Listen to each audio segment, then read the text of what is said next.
तेरा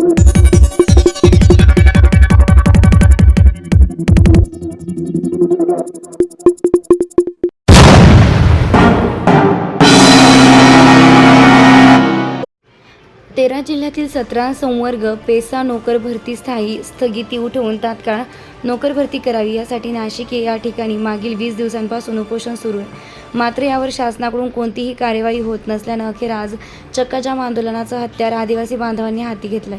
महाराष्ट्रातील आदिवासी बहुल विविध ठिकाणी आज चक्काजाम आंदोलन सुरू आहे। कळवण तालुक्यातील कोल्हापूर फाटा या ठिकाणी देखील कळवण तालुक्यातील विविध आदिवासी संघटना, लोकप्रतिनिधी व युवकांकडून चक्काजाम करण्यात आला आहे। तालुक्यातील विविध आदिवासी संघटना, विद्यार्थी तसेच पक्षाचे पदाधिकारी कळवण कोल्हापूर फाटा या ठिकाणी जमल्याने संपूर्ण नाशिक मार्ग बंद झाले आहेत। फक्त वैद्यकीय सुविधा पुरवणारे वाहने सुरू आहेत। वृत्तसंकलन माधव खाबिया।